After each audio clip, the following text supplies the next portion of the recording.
I'm all about that bass, no trouble. I'm all about that bass, no trouble. I'm all about that bass. Il est 12h15, vous écoutez Heure Essentielle sur Lux Radio. Comme promis, nous accueillons au micro Huda Sikawi des Inspirations Éco. Elle est accompagnée d'Amine Diouri, responsable des études PME chez Inforisque. Ensemble, nous allons parler dans quelques instants, dans le cadre du cahier PME, de la dernière étude d'Inforisque qui porte sur les défaillances des TPE. Bonjour à tous les deux. Bonjour. Huda Sikawi, avant de commencer l'interview, à vous la parole. L'invité du cahier PME des Inspirations Éco, avec Huda Sikawi. La très petite entreprise est une nouvelle fois dans la tourmente. Dans une conjoncture économique difficile, cette catégorie d'entreprise lance un SOS. Elle est en effet souvent la première fragilisée. La dernière étude Inforisque publiée cette semaine fait état d'environ 35 000 TPE en situation de défaillance. Placée dans un contexte, cette radioscopie laisse entendre une nécessité d'assurer de nouvelles conditions de développement des TPE. Les stratégies nationales tendent aujourd'hui à augmenter la proportion de cette catégorie d'entreprises. Citons à ce titre le statut de l'auto-entrepreneur récemment adopté qui vise à booster l'entrepreneuriat et à faire émerger à terme de nouvelles TPE. Amine Diouri, responsable des études PME à Inforisque, nous décrypte la situation des TPE. Bonjour Amine. Oui, bonjour. Quel est le principal constat aujourd'hui qui a été dressé par la dernière étude Inforisque ? Alors, je voudrais juste, avant de commencer, dresser une petite cartographie de la TPE aujourd'hui par rapport à notre tissu économique. Je citerai les chiffres de la DGI. Donc, aujourd'hui, elle recense à fin 2013 184 000 sociétés personnes morales, je précise bien. Et là-dessus, les TPE représentent 80% de ces entreprises. Maintenant, je cite 80%, mais si on prend aussi en compte les entreprises physiques, c'est-à-dire par exemple une profession libérale, un pharmacien, un avocat, etc., qui travaillent à son compte, ce chiffre monte à 500 000. Ce qui veut dire concrètement que les TPE, si on intègre aussi les personnes physiques, peuvent représenter jusqu'à plus de 90% de notre tissu économique. Et vous, votre étude a concerné toutes ces parties ? Alors, l'étude se focalise uniquement sur les personnes morales. D'accord. Donc les 145 000 ? Exactement. Sur 184. Sur la liste que Inforisque obtient, pas sur la totalité du nombre d'entreprises qu'il y a au Maroc. D'accord.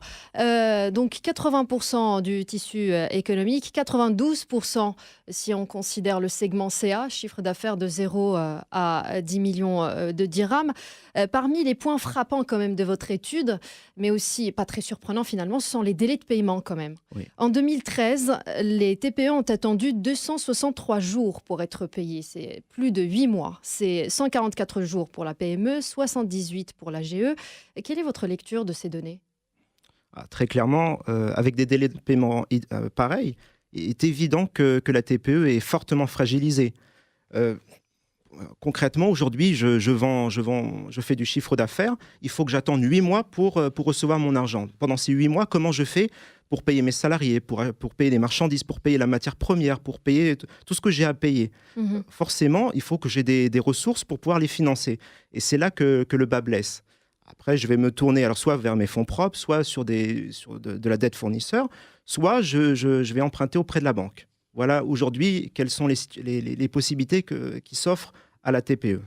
Huda Sikawi, des Inspirations Éco. Justement, par rapport à ces délais de paiement, on remarque dans l'étude qui a été dressée qu'il y a une augmentation ou un rallongement des délais de paiement, tandis qu'on sait qu'il y a une loi en vigueur qui a été faite et a été élaborée justement pour régler ce problème. Comment les statistiques répondent à cette réalité ? Clairement, les statistiques... Ça veut dire que ça ne marche pas finalement. Oui, clairement, aujourd'hui, on s'aperçoit que cette loi n'est pas appliquée. Que cette loi n'est pas appliquée. En tout cas, les chiffres montrent qu'effectivement, ce qui a été prévu dans la loi, effectivement, ne s'applique pas aux... Sarah Rami. Oui. Est-ce que Inforisque s'est penché sur les plus gros mauvais payeurs de la TPE, du coup ? Les plus gros mauvais payeurs, non, on n'est pas rentré dans ce détail. Mais comment vous lisez cette histoire, pardonnez-moi le terme, de délai de paiement, de retard de délai de paiement, par rapport plus précisément à la TPE, parce que c'est elle qui est le plus touchée si on la compare avec les PME et les grandes entreprises. Est-ce qu'on considère que plus on est petit, moins on peut se permettre de ne pas nous payer ? Tout à fait, c'est un pouvoir de négociation.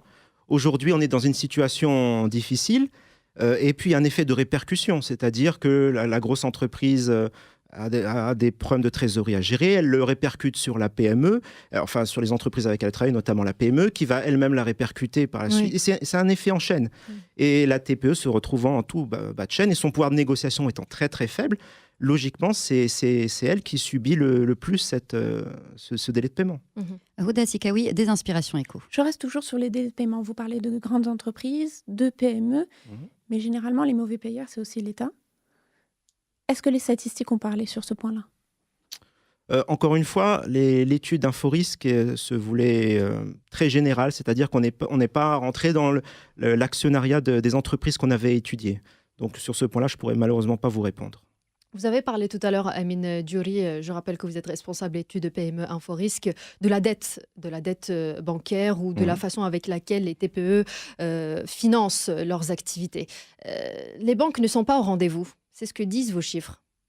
Alors les bilans montrent clairement qu'aujourd'hui, si on regarde les dettes bancaires, c'est-à-dire les dettes financement moyen à long terme et les crédits de trésorerie, ça représente effectivement à peine 5% du total bilan. En 2013. En 2013. Donc ça, effectivement, c'est un constat très frappant. Maintenant, il faut voir aussi que les choses ont progressé depuis, puisque je constate, par exemple, ce matin, je prenais le train et je vois une affiche d'une banque qui propose des prêts catégoriels pour les TPE. Donc les choses évoluent dans ce sens-là et dans le bon sens. Les chiffres 2014 montreront peut-être une évolution au niveau du bilan. Houda Sikawi. Justement, par rapport au financement et au financement de la dette par le secteur bancaire, votre étude est concomitante avec le rapport annuel de Banque El Maghreb qui note une légère amélioration des octrois de crédit de par les banques de la place. Est-ce qu'aujourd'hui, réellement, la question est de savoir si les banques sont frileuses ou si c'est une culture pour la catégorie d'entreprises des TPE de ne pas aller se financer par le secteur bancaire ? Non, je pense qu'à partir du moment où je suis une entreprise, j'ai des besoins de financement, j'ai un BFR à financer, j'ai des salaires à payer et que je n'ai pas forcément les fonds propres pour le faire, il est évident que je vais aller naturellement vers la banque. Maintenant, la question se pose au niveau de la banque. Est-ce que l'entreprise présente des garanties sérieuses ? Est-ce qu'elle a des perspectives de rentabilité, donc de remboursement de la dette ? Est-ce qu'elle est entièrement transparente fiscalement, socialement ? Est-ce que les banques ne demandent pas trop de garanties ? Voilà, toutes ces questions rentrent en jeu. Mais moi, si je suis entreprise et que je dois me financer, évidemment que je vais me tourner vers la banque. Mais les chiffres d'Inforisque ne mettent pas en évidence toutes ces questions. La réponse, en tout cas, à toutes les questions que vous venez d'énumérer là. Tout à fait, mais l'objectif de cette analyse, c'était surtout de poser un constat.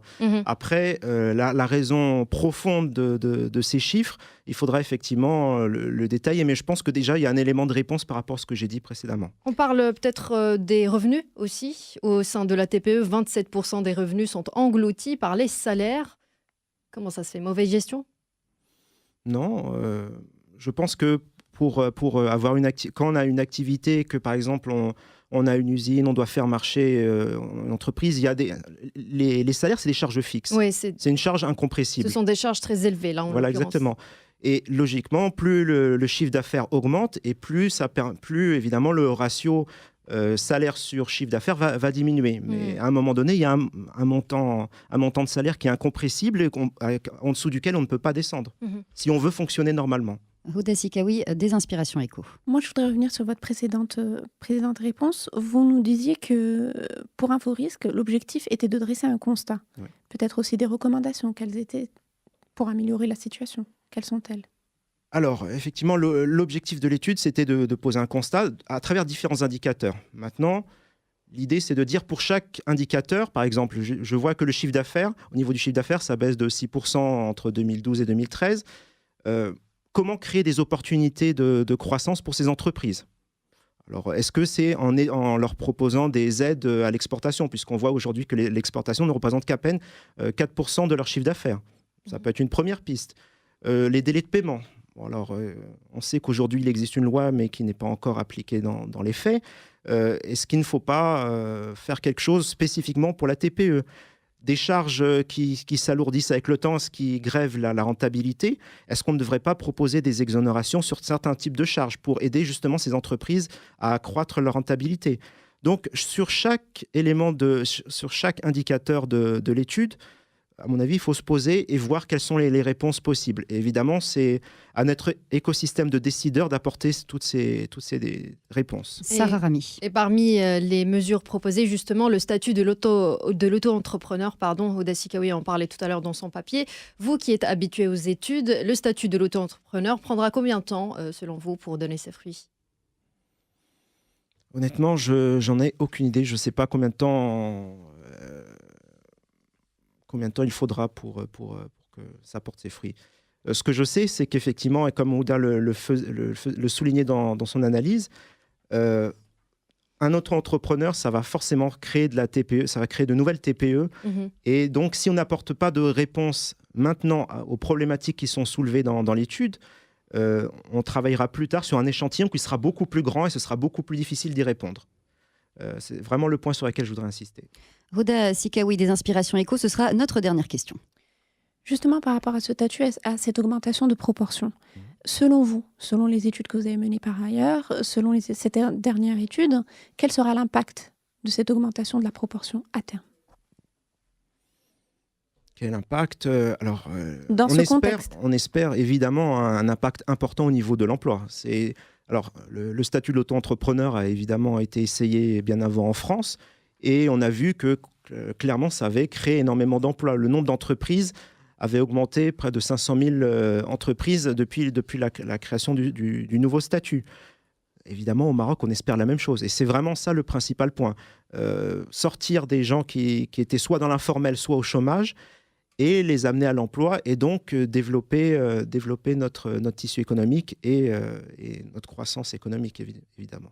Merci Amine Diouri. Je rappelle que vous êtes responsable des études PME à Inforisque. Merci également à Huda Sikawi des Inspirations Éco. Je rappelle qu'avec vous, nous venons de décrypter une étude d'Inforisque sur les TPE.